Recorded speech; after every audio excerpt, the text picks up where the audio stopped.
Hello dear student, today I will start the medium length transmission line.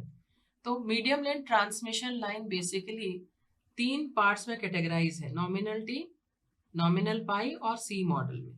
ठीक है, तो आज हम स्टार्ट करेंगे नॉमिनल टी मॉडल. तो स्टार्ट करते हैं nominal T model of medium length transmission line. तो सबसे पहले हम लोग इसका डायग्राम ड्रॉ कर लेते हैं.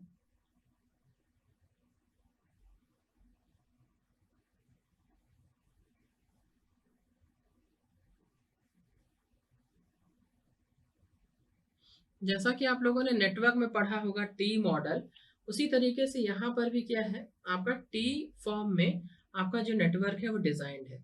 तो आपका जो आर और एक्स था, चूंकि ये टी के फॉर्म में है, तो ये आपका दो इक्वल पार्ट्स में डिवाइड हो जाता है. Means this is R by two, L by two, this is R by two and L by to.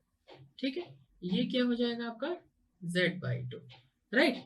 सो यहाँ पर ये आपका कैपेसिटेंस है सी और ये आपका एडमिटेंस के फॉर्म में रहता है. ठीक है ना. और सपोज यहाँ पर फ्लो होने वाली करंट IC है कैपेसिटर में. ठीक, यहाँ पर जो आपकी करंट फ्लो हो रही है दैट इज IS एंड जो यहाँ पर फ्लो हो रहा है दैट इज IR. ये है आपका रिसीविंग एंड. अब इसके बीच में हम एक वोल्टेज मान लेते हैं V1. इन दोनों टर्मिनल के बीच में जो आपका वोल्टेज आ रहा है इसको हम मान लेते हैं V1. ठीक है ना. अब यहां पर हम KVL और KCL को यूज करके हम अपने इक्वेशंस यहाँ पे लिखेंगे. अगर मैं सबसे पहले बात करूं कि अगर मैं V1 लिखूं तो V1 की बात क्या होगी, V1 की वैल्यू क्या होगी यहाँ पे, ये हो जाएगा VR plus IR into Z by two. हम Z बाई टू के फॉर्म में लिखते हैं अभी यहाँ पे, तो ये क्या हो जाएगा Z बाई टू. क्लियर है, ये V1 की वैल्यू हो गई. अब अगर मैं IC की वैल्यू लिखूं, अगर मैं IC लिखना चाहूं तो IC की वैल्यू में क्या लिख सकती हूँ, Y into V1, Y into V1. ठीक है ना, Y इंटू V1. अब नेक्स्ट हम लिखते हैं सेंडिंग एंड करंट के लिए. तो आपको पता है sending end current is nothing but summation of IR and IC. तो ये क्या हो जाएगा IR प्लस IC हो जाएगा. ठीक है ना, IR प्लस IC हो जाएगा. अब यहाँ पर अब आप देखिए IR की जगह आप IR रहने दीजिए, IC की जगह हम क्या लिख सकते हैं VY1. तो Y V1 हमने यहाँ पे क्या लिख दिया Y, V1 की जगह हम ये वैल्यू रखते हैं, ये क्या हो जाएगा VR plus IR Z by to. Clear है यहाँ पे. तो अब आप देखिए कि जो IS की वैल्यू है VR और IR के फॉर्म में आ गया कि नहीं आ गया. बस अब हमें यहाँ पे कुछ नहीं करना है, हम अब यहाँ पे क्या करें IR और VR के अलग अलग यहाँ पे हम फैक्टर लिख लें. तो ये क्या हो जाएगा VR का क्या हो जाएगा Y VR. ठीक है ना, plus IR into 1 plus YZ by two, YZ by two. ठीक है, तो ये किसकी वैल्यू आ गई, IS की वैल्यू आ गई. एक वैल्यू तो हमें मिल गई IS की. ठीक है ना. तो अगर मैं नॉमिनल टी मॉडल की बात करूं और हम यहाँ पे क्या निकाल रहे हैं ABCD कांस्टेंट हम यहाँ पे कैलकुलेट करेंगे सबसे पहले. तो ABCD कांस्टेंट में हम हमारे पास में क्या होता है इक्वेशन VS और IS का इक्वेशन होता है. In terms of VR IR में हम उसको उसकी वैल्यूज हमें फाइंड आउट करनी है. तो हमें देखिए यहाँ पे IS की वैल्यू तो हमें यहाँ पे मिल गई. ठीक है, अब हम बात कर ले यहाँ पे VS की. अगर मैं बात करूं यहाँ पे VS की, अगर मैं बात करूं तो VS क्या हो जाएगा यहाँ पे V1 plus IS into Z by to, यही होगा. तो आपका ये जो V1 है, आपका V1 यहाँ पर निकला हुआ है, ये V1 को हम यहाँ पे पुट कर दें, this is VR plus IR Z by two. ठीक है, प्लस IS हमने यहाँ से निकाल लिया और Z बाई टू भी हमारे पास में है. तो IS की वैल्यू यहाँ से पुट कर दी, ये क्या हो जाएगा YVR plus IR into 1 plus YZ by two, और इसके बाहर हमारा क्या आ जाएगा, ये Z बाई टू आ जाएगा. ठीक है ना. तो अब अगर हम यहाँ से VS को निकालना चाहें तो अब आप देखिए इस इक्वेशन में इक्वेशन आपका वी आर और आई आर में कन्वर्ट हो चुका है, ठीक है। बस आपका काम यहाँ पे क्या है, वी आर और आई आर के फैक्टर्स को अलग अलग करना। तो हम सबसे पहले वी आर को कर लेते हैं। वी आर में करेंगे तो क्या हो जाएगा, 1 प्लस यहाँ पर आपका ये वी आर है, क्या हो जाएगा, वाई जेड बाई टू, ठीक है ना। यहाँ पे क्या हो जाएगा, हम आई आर कॉमन ले लें, आई आर कॉमन ले लें हम यहाँ पे, और आपका z बाई टू यहाँ पर भी है, z बाई टू यहाँ पर भी है, तो z बाई टू को भी हम कॉमन ले लेते हैं। ये क्या बचेगा, 1 प्लस यहाँ पर भी यही चीज है आपकी I R Z by to, तो 1 प्लस आपका यहाँ पर क्या हो जाएगा, ये वाला टर्म आपका आ जाएगा, z बाई टू आपने बाहर ले लिया है, तो यहाँ पे क्या आ जाएगा, वाई जेड बाई टू। यहाँ तक क्लियर है। तो अब हम लिख लें इसको V R 1 plus Y Z by two plus I R z by two हम यहाँ पे लिख लें, और ये क्या हो जाएगा आपका 2 plus Y Z by two. इसको और फर्दर और क्लासीफाई सिंप्लीफाई कर लेते हैं। ये क्या हो जाएगा आपका आई आर इंटू जेड, ये चीज़ आपकी क्या हो जाएगी 1 प्लस वाई जेड बाई 4। तो आप देखिए यहाँ से ये आपका वी एस का इक्वेशन हो गया, ये वी एस का इक्वेशन हो गया। अब अगर यहाँ पर मैं बात करूं कि ए और बी के ए और बी की वैल्यू यहाँ पे क्या है पैरामीटर्स की, so now easily you can identify these values, ठीक है। सो अब हम यहाँ पे बात करते हैं कि आपका एबीसीडी पैरामीटर क्या है यहाँ पे। तो एबीसीडी पैरामीटर क्या हो जाएगा यहाँ पे, वी एस आई एस, ठीक है। ये क्या हो जाएगा 1 plus Y Z by two, ये आपकी क्या है बी की वैल्यू है, तो आपकी बी की value z into 1 plus Y Z by 4, ठीक है। c की वैल्यू आपकी क्या है, y है, c की वैल्यू y है, और d की वैल्यू क्या है 1 plus Y Z by two, ठीक है। ये हो जाएगा आपका वी आर और आई आर के फॉर्म में, ठीक है। अब आपको यहां से देखने को क्या मिल रहा है, a इक्वल टू डी है, E इक्वल टू डी मिला, तो आपका जो नेटवर्क है कैसा है, सिमेट्रिकल है, नेटवर्क कैसा है, सिमेट्रिकल है। और A B minus B, A D minus B C की बात करें, A D minus B C equal to क्या आएगा यहाँ पे 1। ए डी और माइनस बी सी की जब आप वैल्यू यहाँ पे रखेंगे, सॉल्व करेंगे, तो आपको क्या मिलेगा 1 मिलेगा। तो सर्किट क्या है आपका, रेसिप्रोकल भी है, नेटवर्क कैसा आपका, रेसिप्रोकल भी है। अब यहाँ पर देखिए कि अगर मैं इस Vs इक्वेशन की मैं बात करूं, यहाँ पर Vs का इक्वेशन आपको सेंडिंग एंड वोल्टेज का इक्वेशन दिया गया है आपको। अब अगर मैं बात करूं कि अगर नो लोड की कोई कंडीशन है, नो लोड या लाइटली लोड कंडीशन की अगर मैं बात करूं, तो यहाँ पर अगर मैं यहाँ पर बात करूं कि no load at, no load की अगर मैं बात करूं, नो लोड या लाइटली लोड कंडीशन में आपका आई आर क्या है, 0 हो जाएगा, आपका आई आर की वैल्यू क्या है, 0 हो जाएगी, ठीक है ना।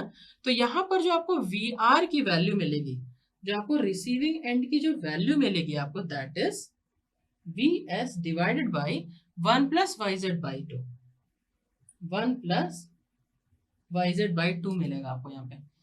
और जब आप इन वैल्यूज को रख के सॉल्व करते हो, जब ये वैल्यूज आपके जो ट्रांसमिशन लाइन पैरामीटर में जो आपको वैल्यूज गिवन है, जब आप इसको सॉल्व करते हो, तब आप देखते हो कि ये जो वैल्यू है आपकी, दिस इज लेस देन 1, ये हमेशा क्या आता है, 1 से छोटा आता है। जब ये 1 से छोटा आएगा आपका, तो आपको क्या देखने को मिलेगा, जब ये 1 से छोटा है, उस कंडीशन में आप क्या देखोगे, वी आर की जो वैल्यू है Vs से बड़ी हो जाएगी। It means receiving end voltage की वैल्यू सेंडिंग एंड वोल्टेज से बड़ी हो जाएगी। इसी फिनोमिना को बोलते हैं Ferranti effect. This is nothing but Ferranti effect, this is nothing but Ferranti effect, ठीक है ना। सो अब अगर मैं इसको शॉर्ट ट्रांसमिशन लाइन से अगर मैं कंपेयर करूं, तो उस कंडीशन में फेरांटी इफेक्ट 0 था। क्यों 0 था, क्योंकि वहां पे C की वैल्यू क्या थी, 0 थी। पर यहां पर आप देखिए C की वैल्यू क्या आ रही है, Y आ रही है। यहां पर C की वैल्यू 0 नहीं है, यहां पर C की वैल्यू आपकी 0 नहीं है, ठीक है ना। इस कंडीशन में जब यहाँ पर नो लोड की कंडीशन जब आपकी होगी, जब IR इक्वल टू 0 होगा, जब IR की वैल्यू आपकी 0 होगी, यहाँ पर अगर मैं बात करूं तो यहाँ पर ये क्या हो जाएगा, आई एस की वैल्यू यहाँ पे वाई वी आर मिलेगा आपको, वाई वी आर। जबकि पिछले वाले केस में, शॉर्ट सर्किट लाइन के केस में, ये टर्म आपका क्या था, नहीं मिल रहा था। ठीक है ना। तो यहाँ पर आप देखिए वाई वी आर आपको मिल रहा है, मीन्स या सी वी आर आपको मिल रहा है, जबकि आपका लोड क्या है, प्रेजेंट नहीं है। इस कंडीशन में भी जो करंट है आपका सोर्स से फ्लो हो रहा है, ठीक है ना, सोर्स से फ्लो हो रहा है, और ये क्या करेगा, इस कैपेसिटर को क्या करेगा, चार्ज करेगा। इस कैपेसिटर को क्या करेगा, चार्ज करेगा, और इसी को हम बोलते हैं चार्जिंग करंट, और इसी को हम क्या बोलते हैं, चार्जिंग करंट। तो ये फिनोमिना आपका शॉर्ट ट्रांसमिशन लाइन में देखने को नहीं मिलता है, पर ये फिनोमिना आपका मीडियम लेंथ ट्रांसमिशन लाइन में देखने को मिलता है। That is very very effective, this is very important case. ठीक है ना। सो अब अगर मैं इसके फेजर डायग्राम की बात करूं, अगर मैं इसके फेजर डायग्राम की बात करूं, तो यहां पर आप सबसे पहले एक रेफरेंस ड्रॉ कर लीजिए। सबसे पहले आप एक रेफरेंस ड्रॉ कर लीजिए। यहाँ पे सपोज आपने बना दिया यहाँ पे वी आर,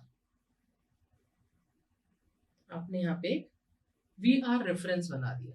जब आपने वी आर रेफरेंस बनाया तो जो आपका करंट है वो करंट कैसा होगा, यहाँ से लैगिंग होगा। करंट कैसा होगा आपका, लैगिंग नेचर का होगा। करंट कैसा है, सपोज लैगिंग नेचर का है। ठीक है। अब अगर ये वी आर है आपका, तो आपका अगर मैं सबसे पहले क्या ड्रॉ करूं, V1 ड्रॉ करूं। सबसे पहले क्या ड्रॉ करूं, V1 अगर मैं ड्रॉ करूं, V1, या फिर मैं बोलूं वोल्टेज अक्रॉस कैपेसिटर। ये V1 is nothing but voltage across capacitor है। ठीक है ना। तो अगर मैं V1 की बात करूं तो ये क्या है, VR plus I are into Z/2 है। Z में क्या है, R भी है और X भी है। तो अगर मैं बात करूं कि आई आर इंटू R/2 की अगर मैं बात करूं, तो R/2 किसके रिस्पेक्ट में बनेगा, यहाँ पे ये आपका IR है। ठीक है ना, ये आपका IR है। तो आपको कैसे मिलेगा, ये कुछ इस तरीके से मिलेगा। ये वैल्यू आपको क्या मिल जाएगी, IR into R, IR into R।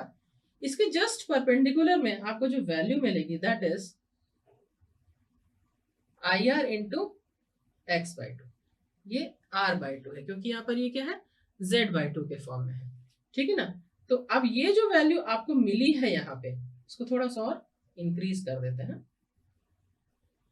तो ये जो वैल्यू आपको यहाँ पे मिली है दैट इज IR X/2। तो इन दोनों का ही समेशन, इसका समेशन आपको क्या दे देगा, V1 दे देगा। इसी को हम बोल सकते हैं voltage across capacitor, voltage across capacitor. तो ये वैल्यू क्या है आपकी, VC है। ये जो डॉटेड लाइन में आप देख रहे हैं दैट इज V1। ठीक है ना। अब यहाँ पर आप देखिए कि यहाँ पर जो आपको VS की जो वैल्यू है, यहाँ पर अगर आप देखेंगे कि जो VS आपने यहाँ पे जो कैलकुलेट किया that is V1 plus IS into Z/2 है। ठीक है ना। तो V1 plus IS into Z/2 आपको यहाँ पे निकालना है। ठीक है। अब आप देखिए यहाँ पे IS की जो वैल्यू है, IS की जो वैल्यू है किसके किसके बराबर है, IC और IR के बराबर है, IC और IR के बराबर है।